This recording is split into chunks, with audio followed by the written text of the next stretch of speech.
What do we got? We got Shieldon Knives, Shieldon Knives. What is this knife? This is not titanium. This is steel. This is carbon fiber. This is a D2 blade. This is the what? Is it you got a Honda Scuda, but it looks like a fish, like a barracuda? It's a barraskewda. I don't know. Yikes. Where do we come up with these names again? Django. I imagine you don't pronounce the D. Okay? That's the designer. So it's got a black blade. We checked one of these Shieldon knives for D2, and it was real D2. So okay, I'm good with that. Backspacer, G10, big hole for lanyard, right? Interesting. It's a frame lock. She drops okay. See what I'm saying? Frame lock there. Pocket clip. Yikes. I'm sorry. That's, yeah, now I do like the fact it flattens off here. And yeah, okay. It's flexible. It'll go in and out of your pocket. And there was a guy saying, no, I don't want deep carry. I want to be able to grab it and pull it out of my pocket. Okay. Okay. You know what? Dude, whoever you are, go ahead and buy this knife. I'm a little bit more in favor of maybe a different kind of setup on the pocket clip. So if it would have been my call, it would have been a different call. But the inlay here, they did on the back. So they balanced it out, and then they got this as your over travel, correct? Right here. So that keeps that from happening. Although, really, well, we'll take it apart and we'll look and see if that's the only thing that does that. Sometimes I've seen them do this, and then they also have an over travel up here. So, but I don't see one right off the bat, so maybe that is it for them. There's your lockup, and that's, let me look around the camera. It's 35 to 40% there. Okay. Pass through is easy to get through. It doesn't have jimping on it, but it's easy to disengage. Drops pretty good. Finger flick. Well, let's get the box out of the way so I got movement. Okay.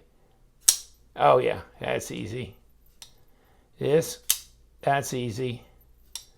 Flipper tab's not too obtuse. Yeah, pretty intuitive there. Yeah, finger flick. Nah, not a problem. I wonder if I can roll this out. Yeah, that's pretty easy as well. Sometimes, this becomes difficult because you're putting pressure on this lock bar, but I'm not doing it, really. So, okay. One thing for sure, I like the design on this. I thought it was interesting, but it's really strange that they did this in a steel with a D2. And you can get these on White Mountain Knives, by the way. There's a Sharkos. Talk about, whew, I've done this one. And I guess I hadn't done this one. I've had this for months.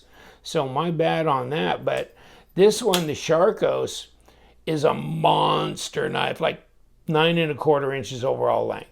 Okay.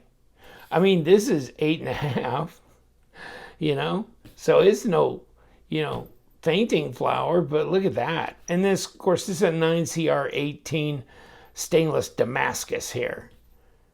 And so this is kind of a cool monster. I wish they'd have put a backspacer on it like they did on this one. And, you got plenty of room to put lanyard after lanyard through here, right? Pretty insane. But yeah, pocket clip, I'm not feeling that one. And there's no jimping on the top of the blade here. Okay, I'm feeling, yeah, just I get out further to the tip, I can feel a little rock lock here, just a little bit. I don't know if, well, it'll disappear if this is a stronger lockup, but then you're clear over there. So there's a little bit of lock rock on that. That's been forever since I've had a knife with one. So it's got a little bit of it there. Let me see where we are centered. We're pretty close. I mean, it looks pretty dead on. D10. Now, let's give it a shot. Okay, that's not too difficult. Let me see if I can fail it. Yeah, I can fail it. I'd say maybe a 4.2 or 4.0, somewhere in there. Not real strong D10. Let's see if I can just throw it this way. Yeah, okay. Yeah, maybe more like a 3.8, just not real strong. Interesting design. I like that. No play there. Design flow is good. Blade to handle length is fine. But that's not good. That's not good. So I don't know. If you've ever had one of these, let me know. This was an early production model, by the way. So, and I believe I contacted them about this now that I'm thinking about it. Also, I had difficulty disassembling, and I looked like they were putting some freaky type of stuff in here to lock this down, and they've quit doing that too. So, if you get one, you'll get a newer generation one where they took away all those issues. But, and of course, if you buy it from White Mountain Knives, you can just turn around and send it back, you know, if it's got issues. Let's see how much it weighs, because it's got a steel frame on it. Well, not that much. 4.49 ounces, 127 grams. Okay, what about this little darling? It's 162. Actually, not bad for a 5.74. Not bad. For considering this thing is a monster knife. I mean, this is a monster. Wow. But this one here, 3 3/4 inch blade, like 96 millimeter. See what I'm saying? 96 millimeter, and overall 8.6, 8 5/8, whatever you want to call it, and inches, and then almost 22 centimeters. So how do you compare with the Vandal, designed by you know who? And yeah, it's much smaller knife than the Vandal. Let's see if the Sharkos will hang in there with the others. And the Sharkos and the Vandal are pretty much the same size. So they're big boys right here. And the Vandal's 6.2. So the Vandal's the heaviest of the three of them. Button lock, by the way. Barraskewda. But this is slender here. This is slender. Let's check it out. Yeah, 0.45. This is the same as like a Paramilitary 2 Spyderco, 11.5 millimeters.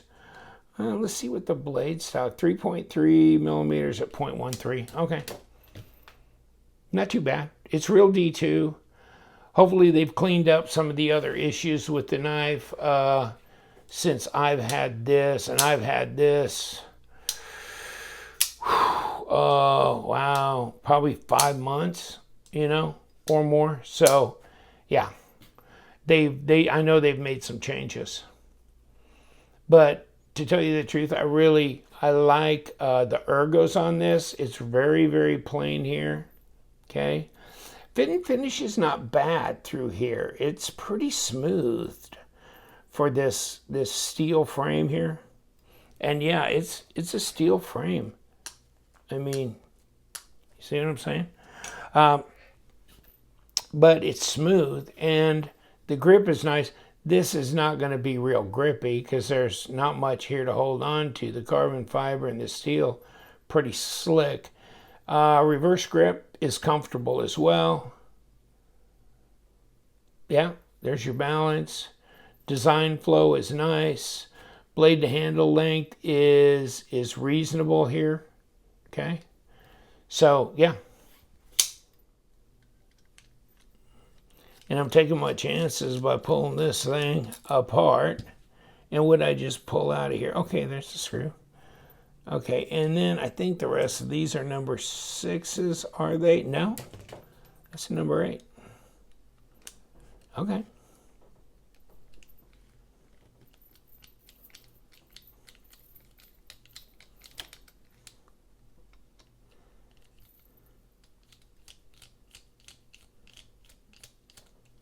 Okay, that one busted loose.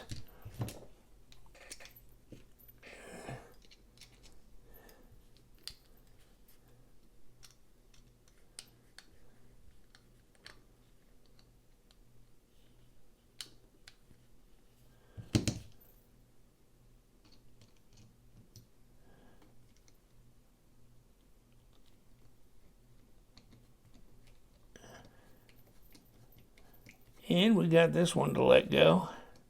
I just had to hold it from the opposite side. Are we done? I think we've been done. Okay, there goes. Kick it open. Make a big mess. Okay. Wow. All right. I mean, really, if they've done the other fix-ups on this model that they talked about that they were doing, then this multi-row ceramic bearings might be worth the price of admission, because that makes it awful nice as far as the action goes. Wow, pretty crazy cool there. There's your back spacer, G10. This is Shieldon Knives, which helps make it nice and clean. And you know what? That is some kind of adhesive in there that they put to stick that insert in there. You're not going to get that out, because I thought that was oil at first, but no, that's hardened. Okay. And I think they're not doing this anymore. Probably need to do an update at some point in time, and there's more adhesive in there. But ceramic detent balls, ceramic multi-row ceramic bearings, and of course you don't need a washer in here because this is steel here. Yeah. Okay. I mean, otherwise no particular complaints. And you see here over travel stop, no, it is truly this piece here. So okay, they could have skipped this and done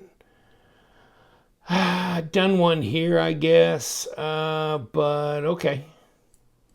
Yeah, I mean, you know, that's a decision that you make when you design a knife. And these are all the parts and pieces. This is G10, this little pin here, locates, and the rest of that is for hardware to go through, but okay, that's fine.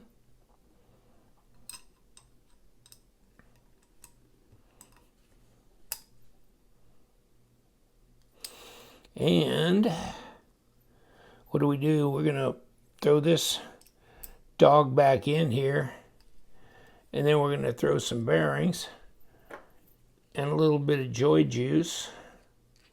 At least I got this one apart. There was one model that didn't come apart for me, and that was troublesome and troubling. Okay. And here. And of course, you know, your blade stop is here. That's internal. And 2.5 gallons of that stuff.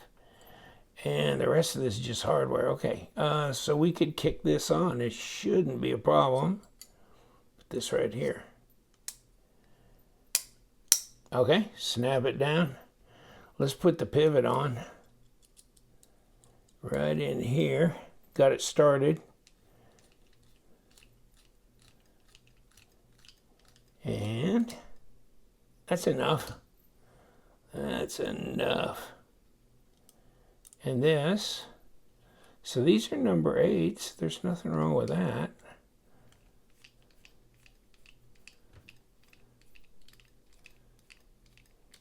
And we're solid. And we got another body screw on this side.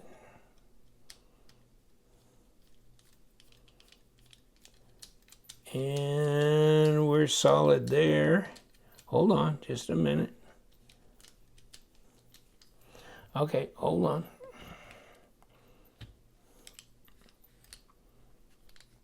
Let's back it up. And back this up. And okay, yeah, we got it solid. Okay, good. No problem. And are we centered? It looks centered. Drop. Good. Finger flick. Not bad. I'm impressed with the multi-row ceramic bearings. I think that really does make a difference. Wider area support around the pivot. Also, I think I can, I think in my estimation, I can tell the difference in the action. So it's better. It's definitely more better. Like I got multi-row ceramic bearings on this, and that is just really incredible on my Vandal as well. Like that. You can tell. And it's the Barraskewda, whatever. Names. Okay, whatever you think it says, God be with you and have a good one. But it's Shieldon Knives. I can keep an eye on them going forward, just kind of see what they're going to be up to. And I recommended that they do some collaborative stuff with some other known designers and stuff, so we'll see how that goes. But this one, I like the design. A lot of things about it. If it would have been titanium with, maybe an upgraded steel, that would have been more entertaining. And also, just to make sure that in going forward, they get little issues taken care of on the knife, then it would be definitely a huge improvement. You know what we do around here? We love them knives, so you guys stay sharp.